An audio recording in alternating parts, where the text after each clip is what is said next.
from my phone. It's the first time I've ever done this, but I'm going to start uh, creating a series on here on my channel for information to do with truck driving and my experiences. Um, you don't really need to know me personally. That's not why I'm doing this. Um, I'm not going to tell you what company I work for because that's not important. Neither is the state that I'm in or work out of. But what I will do is give you my honest opinion on certain things and what to look for because I do realize that they're going to start bringing in, possibly in the near future, people who are like 18, 19 years old to get their CDLs and stuff like this. And I think that this video would help anybody that's new to truck driving, even for people that are been in truck driving for a long time. This should still help them. Um, okay.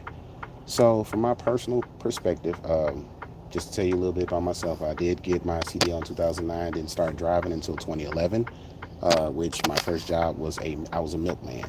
I had customer service experience in my background. So, and the milk company I decided to work for was really desperate to hire drivers. So, through the grace of the universe, God, whatever it is you believe in, I ended up getting that job. To say that job was easy would be an understatement because it was not. But that's neither here nor there. We're here to talk about what to expect when you get into truck driving. Do not expect when you first get into truck driving to make a buttload of money. As they would say, with any field you get into, you have to pay your dues. This is with generally how mostly how life works. You know, you got to pay your dues. We don't just get dropped off. You know, once you turn 18 or 20, at least most of us, at least, you don't get dropped off like a huge salary without doing anything, so on and so forth. So, for most companies that hire you on, if you're trying to do over the road, the most I've done in terms of over the road is regional, so I can't tell you anything about New York and all that stuff. I've never been there, do not plan on going there ever. I have kept myself out of that in right at 10 years of truck driving. So, yeah, I don't want no part of that. For you guys that go that way and say, have all the stories and say New York ain't bad and all this other shit, look, hey, I'm going to tell you right now, my experience is not your experience. What I think I'm comfortable with may not be something that you're comfortable with, and vice versa. So do not try to tell me what I should be able to do when I'm in a truck, what I should feel safe with doing. That's neither here nor there. We have too many drivers trying to do that to other drivers, telling people what they should feel safe doing. Because at the end of the day, the driver goes out there, hurt themselves, lose their CDL, kill somebody, anything under the sun like that, that's their livelihood gone. And you ain't gonna be there to pay their bills, to support their family, or to keep them afloat. You won't. So, as I say this to be saying this, um, just be careful out here. Um,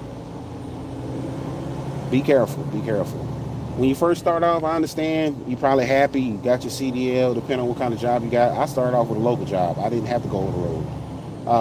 That's not the norm for most people because most jobs need you to have experience, at least 6 months to a year for most of these local jobs. But there are exceptions to everything.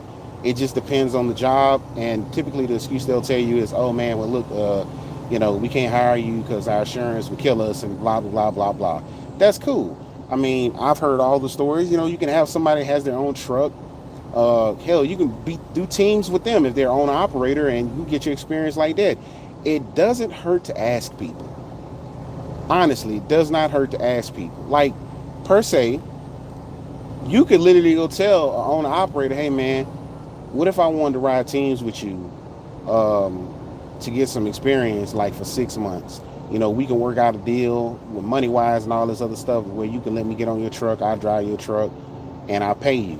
These are all things that's possible. Are you? I mean, you still have a situation where you just say you just train a motherfucker and you do some stuff under the table. I don't know, but if you don't understand something, please go out there and ask. Don't just sit around thinking you know everything. Just ask, please. Um, but to get to my point, since I'm new to trying to explain things on YouTube, and typically this channel is more so gaming than anything. I get more comfortable with this because my Instagram, I typically go off the rails and I say whatever the hell I want. But YouTube, yeah, is a little fickle. with how they handle things. And so, yeah. Um, Problem number one, man, we have too many drivers allowing people that have never driven a truck to tell them what's safe and what's not. And I can't say that's disrespect to anybody that doesn't drive trucks and are part of a safety committee. You were trained one way, and the requisite for you to get that job, the most part, from all the companies I work with, the requisite for you to have that job did not include you have truck driving experience. I know this for a fact because why are you not on the road then? Why did you choose to get off the road to go be part of a safety committee and make probably less than what you're gonna make out here? Now I get it, everybody got their own reasons, but that's not the norm. So as I say that, I say it to say this: it's unless that particular safety person understands the drivers, like, I get that you're doing your job. You have to say what they tell you to say because that's your job.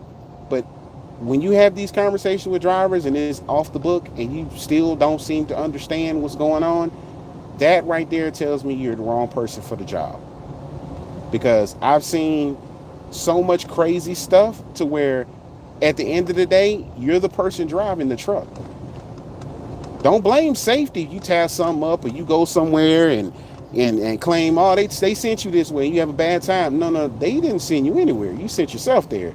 You have the right to refuse to go anywhere you want to because this is your CDL. And just as you lost a job one place, you can find one another. Remember that. Because I did a lot of bouncing around in my young years because some of the places I worked at were just terrible. Either they had unsafe equipment, whether it be their tractor trailer being unsafe, the pallet jacks being busted all the time, and stuff like that. It will cause you to get yourself injured. You have to make a better decision for yourself because you get hurt out here, hey man, that could change your whole course of your career in an instant. So be mindful of these type of things and actually sit up here and think. Stop just looking at the money. The money is going to come. It's going to be there. Because like I said, you got to pay your dues. Your first year in trucking, man, look, depending on if you over the road or not, I can't say you're going to make more than $50,000 to take home. I can't say that.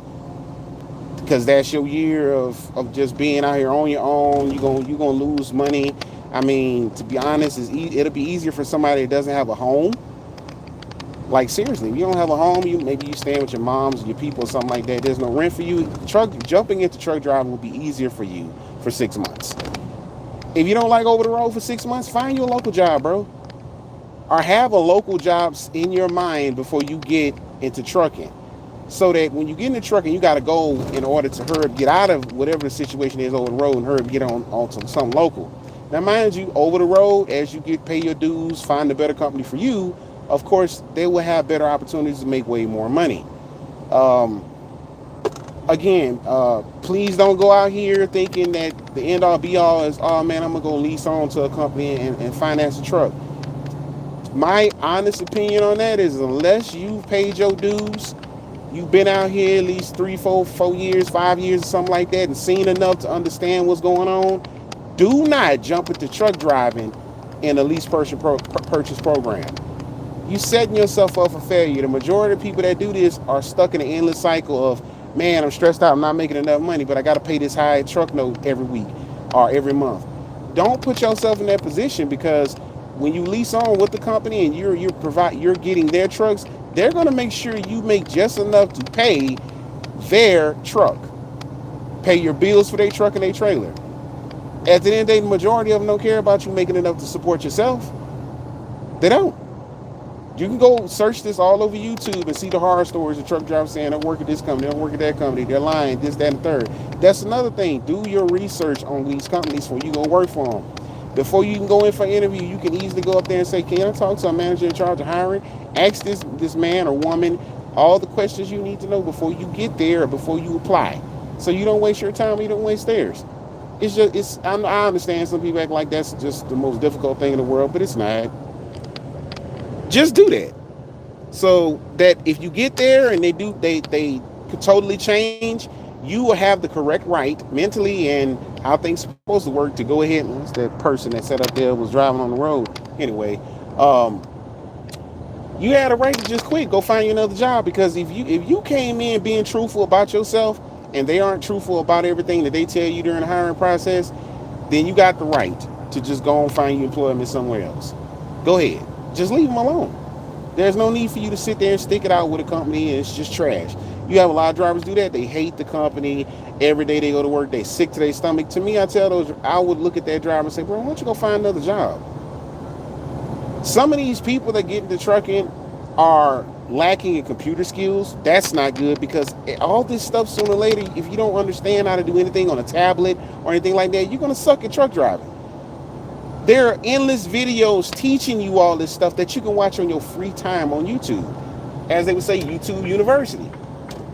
So why don't you do your due diligence to go learn about some of this stuff before you get in some of these companies and you got somebody literally getting frustrated with trying to train you on something as simple as a handheld because you can't figure out the simplicity of just pressing a button. It blows your brain.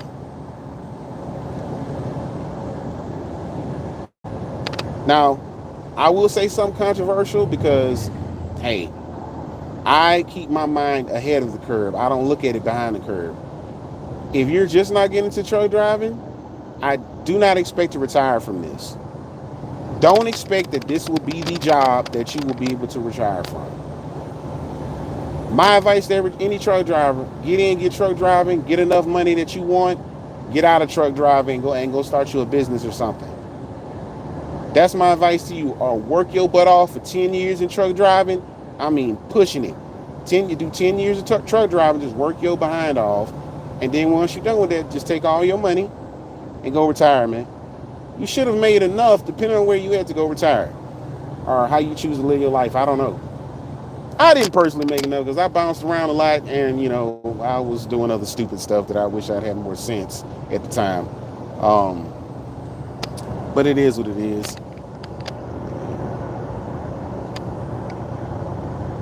Okay, I think I should be able to see chats while I'm doing this live video. I'm not sure. If I don't respond to you, it's because I don't see it on my screen. So, anyway, back to this stuff about truck driving. Like I said, you got to pay your dues. And I don't mean this by actually paying money. I mean, it's just, you're going to run into a lot of shitty jobs. It comes with the territory. You're going to run into a lot of shitty jobs, bad situations. In the beginning, like I said, you're going to be so happy to have a truck driving job. You're going to do stuff probably illegal because someone in the office told you it's okay. This has caused a lot of people to lose their CDLs and or lose their jobs. These people in the office, do not listen to them when it comes to something being safe at all. I'm sorry, I don't care who you got in there, but do not listen to them. Are they driving the truck? No. Most of these people can tell you at least 30 things about a truck off the top of their head. So do not listen to them when they say something, yeah, you should go this way. No. There are a whole bunch of ways you can figure out something's safe for you or not. You can go on, just use Google, man. Google is there at your fingertips. If you feel like if you don't understand the weights or the loads and what's safe there, Google it. Google will tell you the answer or show you where you can find the answer at. Don't always take the advice of somebody that, again, has never had a CDL, never driven a truck before. Then again, it could have been somebody who had a CDL.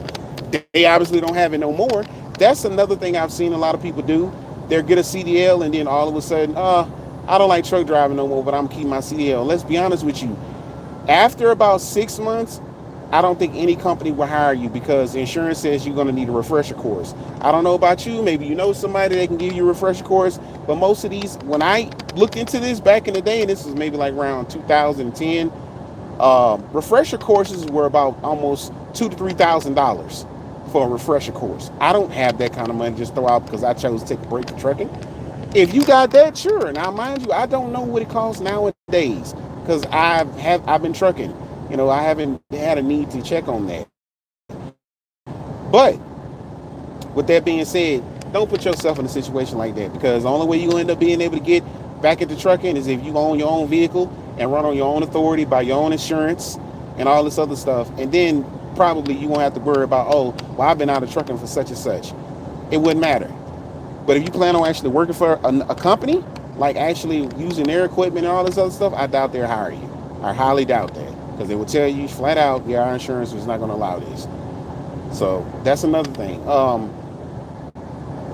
I've already covered. Don't let office personnel tell you what's safe and what's not. I know, as a man, a lot of us have egos. We want to prove somebody wrong. Hey, man, if you guys want to follow this series, because I'm going to put a playlist for this. I'm going to do it while I'm at work from now on. Just listen to the majority of my stories I'm going to tell, and that's just going to paint the picture of what trucking is. You're definitely going to have some bad days out here. Every day isn't going to be cream. Every day or every week that you're in trucking, you're not going to be paid out the bazooka and money. Like, there's a lot of situations where you have these owner operators saying, "Oh yeah, man, I make 150,000 for the year. Yeah, that's light work." And it's like, okay, so, but you never ask these people. Most people don't do. They don't ask them, is that gross or is that what you took home? Ask them, what did they take home for the year? And then look at the way they tell you how they do. You got to learn how to start reading people and reading if they're lying to you or not. There's a lot of owner operators will lie to you in your face and give you this astronomical number that's not even attainable. They're like, "Oh yeah, man, I made $230,000 this year." Hey man, how much in that did you pay out in taxes? How much did you pay out in fuel and expenses, other expenses for your truck? All that has to come out. Then you tell me what your gross is, and at the end of the day, if I could find a company job that's literally paying the same, to me, to be honest with you, I don't understand the purpose of being an owner operator. Hence, I've never been one. I have no desire to be an owner operator. I, depending on where you living at, a company job might pay you just as well as a doggone owner operator job.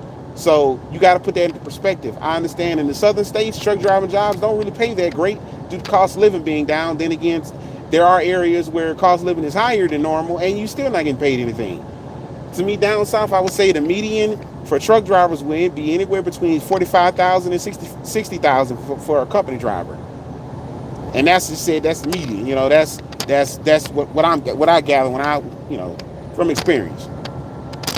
You're not going to find any $90,000 a year jobs base pay. It's going to have to be something crazy that you got to do. If it's basing you in the South and you're home every day, that's what I'm talking about. Like local job that has you home every single night. I don't see you making it. I had a job where I was probably putting over at least 33,000 to 3,200 miles a week, maybe. And that was a local job. I was doing a relay. I'll get into that some other time, but that paid me close to 1,600 a week. So I don't know how your taxes are set up and how all that other good stuff is set up for you. Mind you, I'm making this video based on past tense stuff, so I don't have that job anymore. I don't even live there anymore, where I'm talking about, but I'm not going to divulge and all that. Anyway, so I was able to live pretty damn comfortable off that, living down south. Pretty comfortable due to cost of living. Now, where I live at now, if I chose to sit up here and actually take that same pay, I would be poor. So, yeah, it's all about perspective. I can't tell you about cost of living in New York and all this other stuff like up there in the East Coast. I've never been there, I never lived there. But if you're paying freaking almost $4,000 for a studio apartment, I'm pretty sure $1,500 a week in truck driving is not going to do anything for you. So you need to look at your options a little bit better. Also, drivers. I've ran across too many doggone drivers in these groups whining about how they don't know how they can't find a job paying enough. Have you exhausted all of your actual tools at your disposal to actually look into other jobs? I still find drivers that seem to not understand Indeed.com as a thing. Like, it's just like they literally don't know that this is really there. And it just blows my mind. I was like, how do you don't know about Indeed.com? Indeed.com. It's just, I don't get it. It's like, so how have you been getting jobs? You've been looking in the newspaper? I mean, even though the newspaper is probably the last place you want to look, that's still a source of jobs. It might just be an older company. Some of these, every company doesn't post on Indeed.com, so you can't just say, okay, it's not on Indeed.com, so nobody's hiring. No, some of these companies are just cheap. They take the cheapest method possible to get their situation, their ads out there because they're trying to save money. Now, mind you, the kicker on all this, in which I'm blow this off the lid, is that a lot of this stuff, when you see companies, managers not wanting to do this, that, and the third, that may cost more money, it's because, I hate to tell you, is they have a bottom line. That bottom line, if they fucking meet it, or don't go over it or whatever the hell it may be, they get a bonus. Remember that. Any manager that tells you otherwise is lying to you. I've had actual managers that were decent enough to tell me the whole purpose of why they're stingy with buying new equipment. It's because they want a big ass bonus at the end of the year. This is why you see a lot of these jobs paying managers $45,000 for the year, or something that you would think is just stupid compared to the hours they work. How much is their bonus at the end of the year? Because a lot of these places, their bonus adds up to basically what your base salary is. Well, not no, let me say that. Once they get their bonus, they would have made just the amount of money as you have, sometimes more. And you've been out here doing all the heavy work.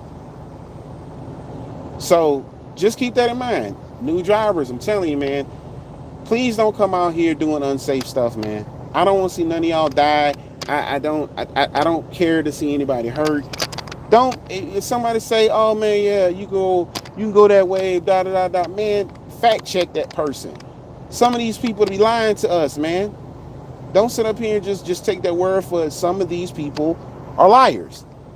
They just saying stuff off the top of their head. They don't know what they're talking about. And if you go over there and tie something up, that's you. That is your fault. I see drivers going underneath bridges, low clearance bridges. Don't even realize, they're too damn, their doggone freight, the trailer's too high in the air. They can't go under it. Now, I can tell you a little trick. If you're going slow enough, you can dump the air in your airbags and drop your trailer down a couple inches. That is a little trick, depending on what you're hauling.